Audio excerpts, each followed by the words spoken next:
வணக்கம். ஜோதிடர் உமாராணி, சேலம்.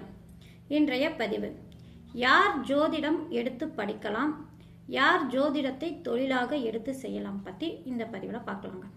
அதாவது என்ன அப்படின்னா, இப்போ ஜோதிடத்தை ஆர்வமாக எடுத்து படிக்கிறாங்க. அதை எடுத்து யாரால் படிக்க முடியும்? ஏன்னா ஜோதிடம் அப்படிங்கிறது மிகப்பெரிய கலைங்க. அது எவ்வளோ பெரிய விஷயம் அப்படிங்கிறது ஜோதிடத்துக்குள்ளே வந்ததுக்கப்புறம் தான் நம்மளுக்கே தெரியும். அது அவ்வளோ பெரிய விஷயம். அப்பேற்பட்ட விஷயத்தை நம்ம தெரிஞ்சுக்கணும் அப்படின்னா அதுக்கு ஜாதகத்தில் அந்த பிராத்தம் இருந்தால் மட்டும்தாங்க நம்மளால் அந்த ஜோதிட புத்தகங்களில் கையாள முடியும், படிக்க முடியும். அதுக்குள்ளே நம்மளால் இருக்கவும் முடியும். சரிங்களா? அது எந்த மாதிரி அமைப்பில் இருக்கும் பட்சத்தில் நம் ஜாதகத்தில் ஜோதிடத்தை எடுத்து படிக்கலாம் பற்றி பார்க்கலாம். அதை நம்ம தொழிலாக எடுத்து செய்யணும் அப்படின்னா மேற்கொண்ட கிரக அமைப்பும் அந்த ஜாதகத்தில் இணைந்தே இருக்கும் பட்சத்தில் அந்த ஜோதிடத்தை நாம் எடுத்து படிக்கலாம், அதை தொழிலாகவும் செய்யலாங்க. சரிங்களா? ஏன்னா எத்தனையோ பேருங்கள என்னுடைய அனுபவத்திலும் சரிங்க பார்த்துருக்கேன், கேள்விப்பட்டிருக்கேன். அதாவது என்ன அப்படின்னா, ஜோசியத்தை ஆர்வமாக எடுத்து படிப்பாங்க, ரொம்ப வருஷ காலமாக படிச்சுக்கிட்டே இருப்பாங்க. இதை பற்றி பேசுறதுலேருந்து எல்லாமே ஆர்வமாக இருப்பாங்க.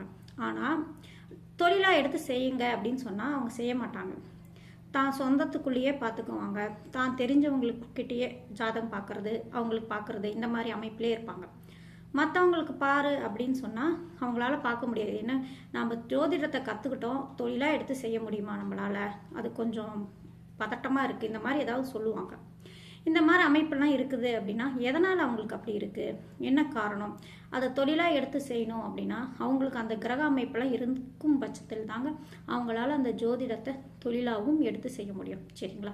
இப்போ பாருங்கள், ஜோதிடத்தை கற்றுக்கிறதுக்கும் தொழிலாக எடுத்து செய்யணும் அப்படின்னா இது இரண்டுத்துக்குமே எந்த மாதிரி அமைப்பில் ஜாதகத்தில் கிரக நிலைகள் இருக்கும் பட்சத்தில் அவங்க ஜோதிடத்தை கற்றுக்கிட்டு தொழிலாக செய்வாங்க அப்படின்னு முழுமையாக இந்த வீடியோவில் பார்க்கலாம். சரிங்களா?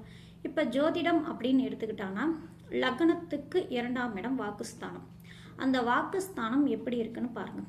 ஏன்னா வாக்கு சொல்லி அதாவது ஜோதிடத்தை கற்றுக்கணும் அப்படிங்கிறது ஒரு பக்கம் இருந்தாலும் அது வாக்கு நம்ம சொல்லணும் இல்லைங்களா?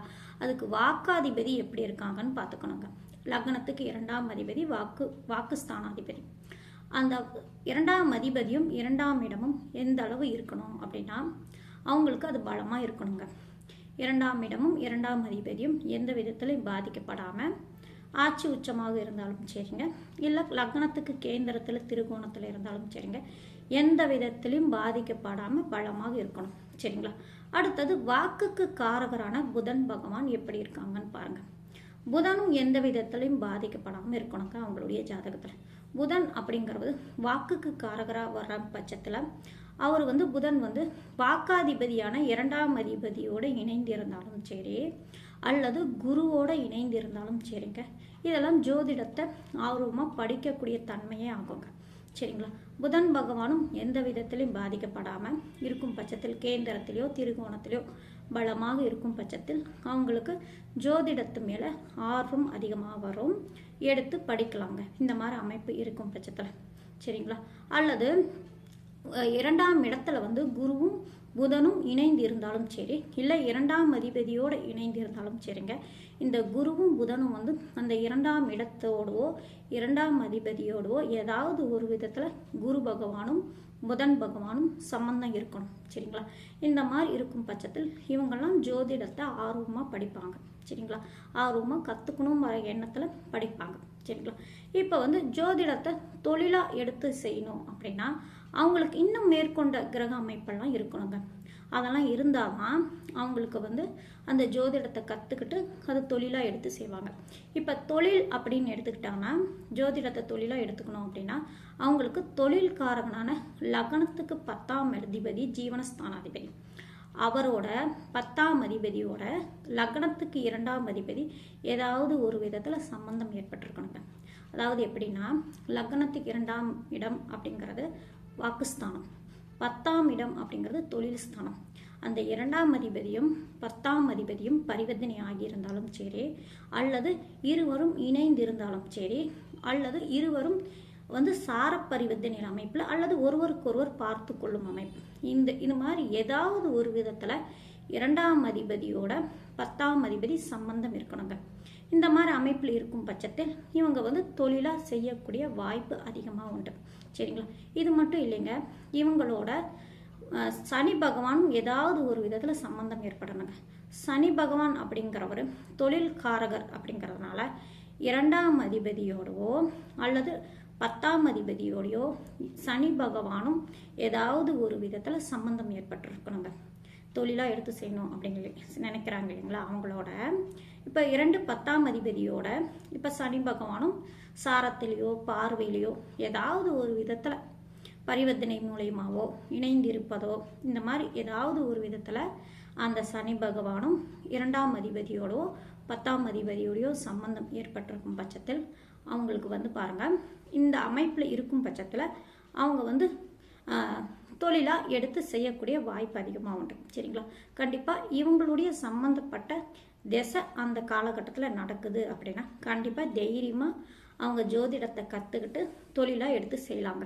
அதாவது திசை அப்படின்னு எடுத்துக்கிட்டாங்கன்னா என்ன மாதிரி அப்படின்னா 2ஆம் அதிபதியுடைய திசையோ அல்லது 10ஆம் அதிபதியுடைய திசையோ அல்லது சனி பகவானுடைய திசையோ அல்லது புதன் பகவானுடைய திசையோ அல்லது குரு பகவான் புதனோடு இணைந்து இருக்கும் பட்சத்தில் அல்லது குருவும் புதனும் 2ஆம் இடத்தை பார்க்கும் அமைப்பில் இருக்கும் பட்சத்தில் குருவோட திசையோ இந்த மாதிரி அமைப்பில் இவங்க யாராவது ஒருவருடைய திசை நடக்குது அப்படின்னா கண்டிப்பாக அவங்க வந்து அதை ஜோதிடத்தை கற்றுக்கிட்டு தொழிலாக தைரியமாக எடுத்து செய்யலாங்க.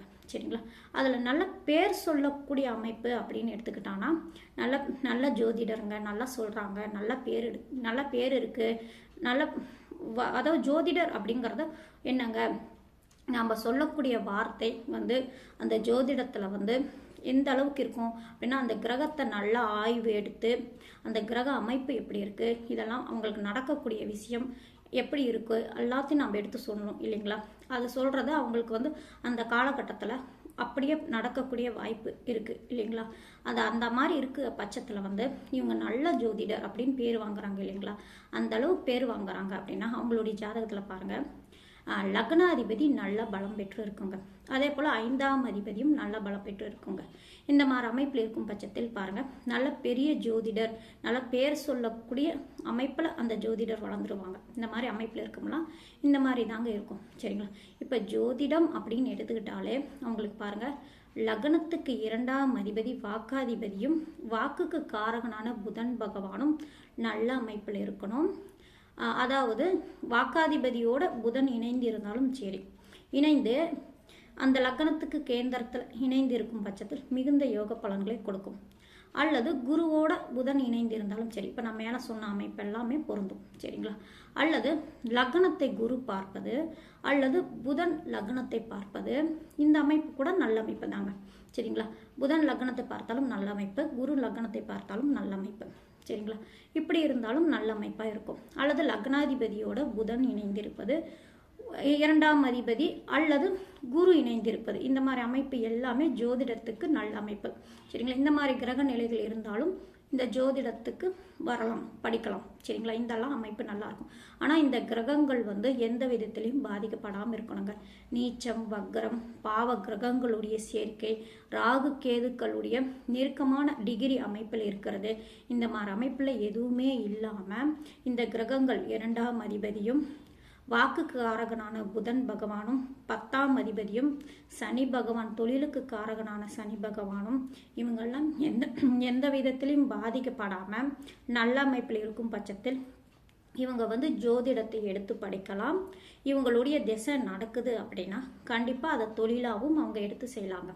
இதெல்லாம் நல்ல அமைப்புங்க. சரிங்களா? ஜோதிடத்தை எடுத்து படித்து தொழிலாக செய்யக்கூடிய அமைப்பு இது எல்லாமே பொருந்தும். சரிங்களா? எந்த விதத்திலையும் பாதிக்கப்படாமல் இருக்கணும்.